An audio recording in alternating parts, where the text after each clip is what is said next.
Saya kalau masuk ke pedalaman bawa mobil sendiri, pakai minyak sendiri, dan di beberapa tempat nyetir sendiri. Kalau Bapak Ibu lihat saya nyetir sendiri, itu di beberapa tempat untuk buat video, habis itu disetir sama yang lain. Jadi saya sampai kemari bukan saya mau menyepelekan, saya mau mengatakan bahwa ini masyarakat hulu Sungai Selatan amat sangat beruntung. Kita doakan orang yang mensupport dakwah ini panjang umur, sehat badan. Jadi kalau sudah disiapkan seperti ini, tinggal semangatnya saja ke depan dan ada kenikmatan. Saya mengkhususkan diri masuk ke pedalaman di daerah Sumatera, kampung halaman saya, setahun 2 kali. Pertama bulan Februari, kedua bulan Agustus. Suku-suku yang kami masuki, suku Talang, suku Akit, suku Sakai, suku Laut, di Jambi suku Anak Dalam, lalu kemudian suku Kubu, saudara-saudara kita di dalam.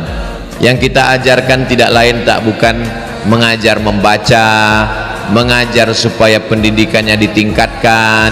Anak-anak yang dibawa ke hutan supaya tetap dibawa oleh orang tuanya mencari nafkah, tapi dididik supaya pendidikannya baik, supaya tidak tertinggal, diselamatkan dunia, diselamatkan akhirat. La ilaha illallah Muhammadur Rasulullah sallallahu alaihi wasallam.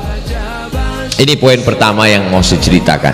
Jadi Abdul Somad bukan dai yang hanya di masjid besar, masjid kabupaten, masjid provinsi, di kantor, di mall, tidak. Abdul Somad berasal dari dai pedalaman suku terasing dalam hutan. Jadi kalau hari ini orang mengatakan, apa itu Ustaz Abdul Somad? Ceramahnya di kota-kota aja, tidak mau masuk ke kampung. Makanya ente beli paket 2 giga. Tonton video saya yang lama-lama. Jangan tonton video yang belakangan yang dipotong 1 menit 2 menit dikomentari. Ceramahnya video aslinya 1 menit, komentarnya 5 menit. Orang-orang yang cuman cari duit di YouTube. Maka ini perlu disampaikan. Abdul Somad berawal dari dakwah hutan, laut, suku terasing, suku pedalaman. Maka ini mesti kita lanjutkan. Hari ini saya dibawa ke habitat asli saya. Saya sedang bersama dengan saudara-saudara saya. Inilah kami aslinya. Bahwa kami kemudian pergi ke kota, itu hanya sekedar jalan-jalan sebentar, refreshing saja.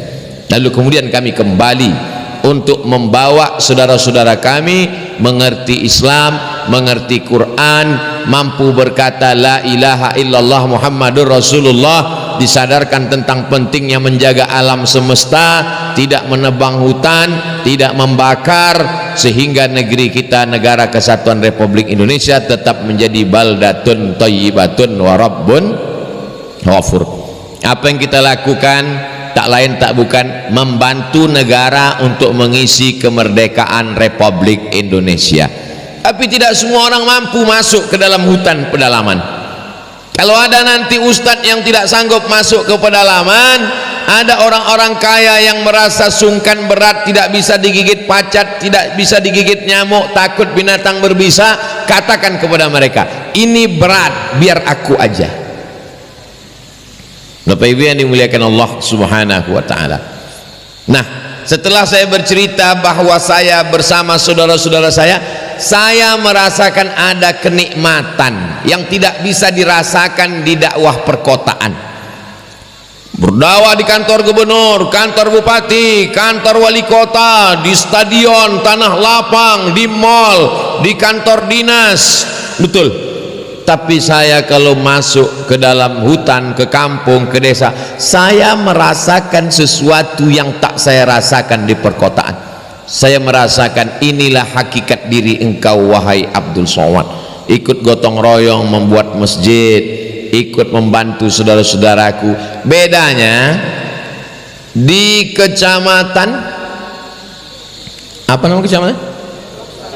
Hah? Loksado. Bedanya di kecamatan Loksado dengan di beberapa desa yang saya kunjungi, Di Riau kalau saya masuk ke pedalaman, saya angkat tangan, mereka nggak ada yang nyambut, mereka nggak kenal. Begitu saya buka handphone, no signal. Patut mereka tak kenal. Tapi di Loksado, saya coba tadi angkat tangan, saya angkat, mereka lebih tinggi angkat tangannya. Berarti masyarakat Loksado kenal Abdul Somad. Maka kehadiran hari ini menyambung tali silaturahim. Man ahabba ayyubsatalahu fi rizqihi, siapa yang mau dilapangkan rezekinya, wa yunsa'alahu fi asarihi, dipanjangkan umurnya, falyasil rahimahu, hendaklah dia menyambung tali silaturahim. Kedatangan Abdul Somad kemari ingin menyambung tali silaturahim. Orang yang suka menyambung tali silaturahim, panjang umur, murah rezeki, insyaallah segala yang kita inginkan dikabulkan Allah Subhanahu wa taala. Saya tidak menduga bahwa rumahnya cantik, jalannya bagus, pakai tenda. Saya sangka tadi ada yang walimah nikah. Karena kalau saya dibawa ke pedalaman tidak seperti ini. Keadaannya memprihatinkan, luar biasa. Jadi saudara-saudaraku, para dai, para ustadz, tuan-tuan guru, saya bercerita ini sekedar membanding-bandingkan bahwa apa yang saya lihat di Kabupaten Hulu Sungai Selatan, nikmat-nikmat besar mesti diceritakan. Wa amma bi ni'mati rabbika fahadis. Nikmat Allah ini ceritakan Abdul Somad. Gunanya apa? Setelah kita tahu nikmat ini besar di Hulu Sungai Selatan, maka syukuri. La in syakartum la azidannakum. Kalau kamu bersyukur, insyaallah ditambah Allah Subhanahu wa ta'ala. Mudah-mudahan nikmat Allah bertambah-tambah di masa akan datang. Ini poin yang pertama, bahwa Abdul Somad berasal dari dakwah pedesaan, dakwah suku terasing, dakwah dalam hutan, dan sekarang dia dikembalikan bersama saudara-saudaranya. Yang kedua, saya tidak mau selesai acara pengajian Loksado Hulu Sungai Selatan, habis itu hanya tinggal foto-foto di Facebook. Tahun depan Facebook mengingatkan, Anda tahun lalu di Loksado naik rakit, naik balanting. Saya tidak mau hanya sekedar itu, tapi mesti ada langkah-langkah dakwah ke depan. Saya mau lokasi ini menjadi pusat dakwah pedalaman se-Kalimantan Selatan. Setuju? Tidak selesai dengan tepuk tangan. Saya sudah dibawa oleh Ustadz Hatta, kakak kelas saya di Mesir, sudah dia bawa keliling. Tapi baru kali dia sudah bawa saya macam-macam tempat, tapi baru kali ini dibawa ke dakwah saudaraku yang ada di tempat yang nyaman, yang kembali ke alam, yang suara musiknya sudah mulai hidup. Jadi saya mau sejak hari ini ada langkah ke depan, tempat kita ini menjadi pusat dakwah dai pedalaman. Ada 13 kabupaten kota di Kalimantan Selatan. Kalau satu kabupaten mengutus dua dai saja dikirim, maka ada 26 orang dai yang akan digembleng di sini. 26 dai ini dididik mengisi kegiatan masyarakat 24 jam. Subuh jadi imam subuh, habis sholat subuh zikir, habis zikir baca Quran sampai sholat sunat isyraq. Duha, kajian duha bersama ibu-ibu. Zuhur, anak-anak yang tidak bisa sekolah pagi karena membantu orang tuanya memotong karet, menanam padi, berkebun, mencari nafkah, tidak bisa sekolah pagi, dibuat dia sekolah sore setelah zuhur. Beda dengan di perkotaan. Di perkotaan anak-anak ikut jam sekolah. Kita tidak bisa begitu di dalam kampung. Maka kita waktunya yang menyesuaikan. Jadi bisa ditanya, anak-anak, ibu-ibu, anaknya kalau sekolah pagi terganggu enggak? Oh, enggak bisa pagi, dia bantu kami. Kalau sore gimana? Enggak juga bisa. Kalau gitu kita buat sekolah tengah malam, namanya midnight school.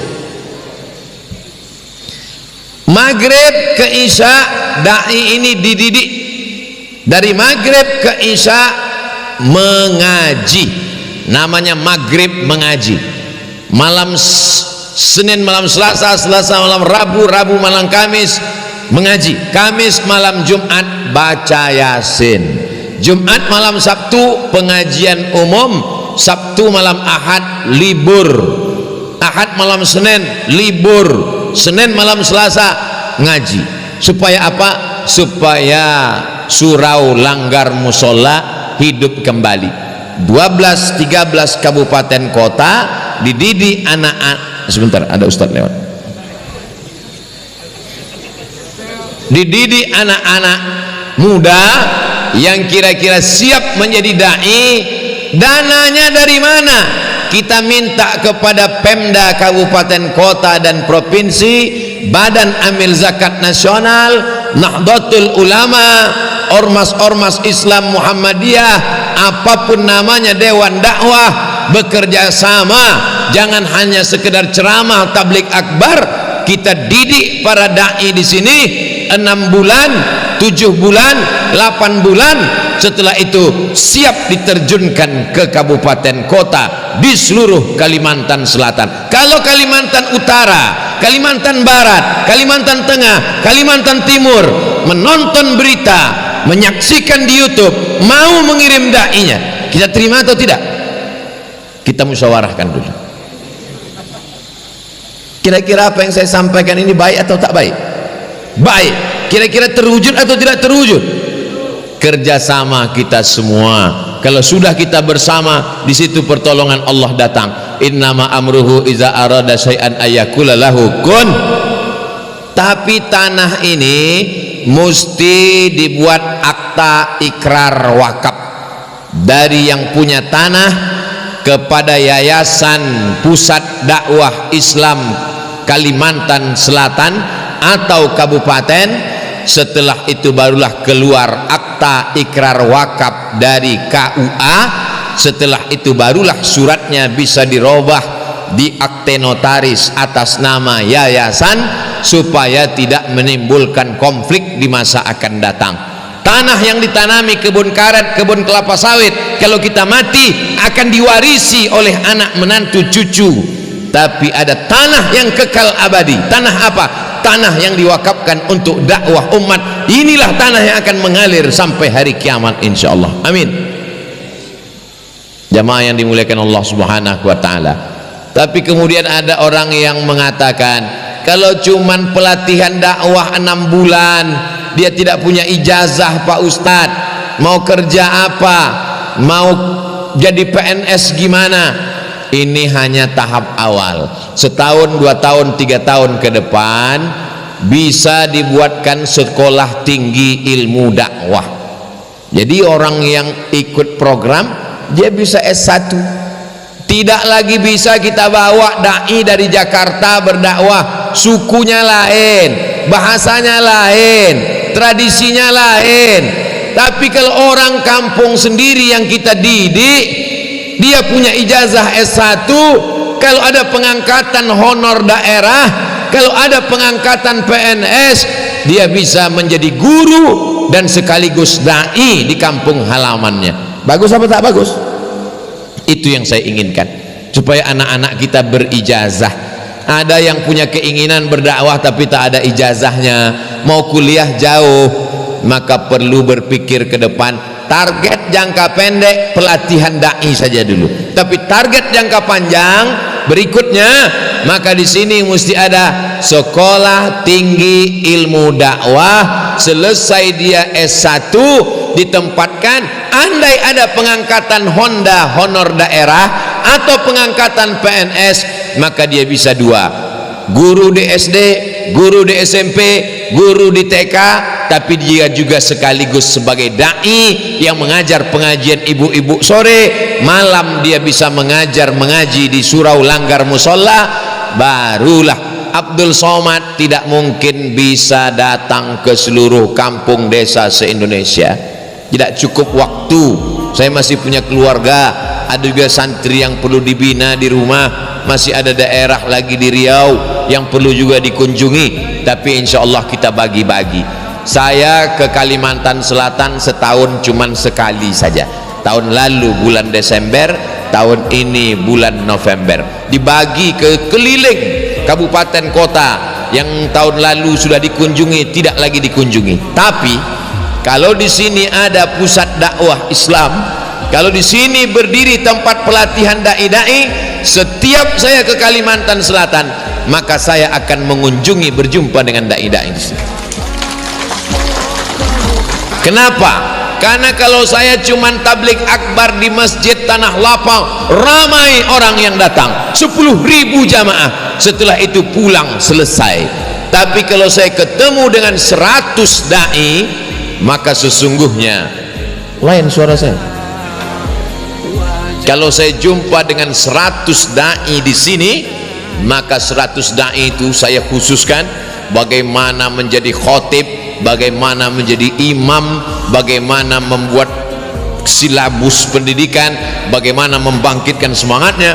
Mereka masuk ke seluruh desa, maka itu lebih bermanfaat daripada tablik akbar. Karena jamaah di perkotaan sudah nonton TV, dengan radio, dan banyak ustadz alim ulama. Tapi di pedalaman sangat haus, sangat perlu. Itulah maka saya lebih tertarik berkumpul. Saya tidak menceramahi saudaraku para dai-dai, tidak. Abdul Somad tidak ada apa-apanya. Abdul Somad hanya bertukar cerita pengalaman yang pernah saya rasakan selama ini. Siapakah yang paling mulia di antara kita? Yang paling ikhlas, dan ikhlas itu adanya di hati, yang tahu hanya Allah Subhanahu wa taala. Apa yang saya katakan ini niat saya, mudah-mudahan tercapai, dikabulkan Allah Subhanahu wa taala. Dakwah ini tidak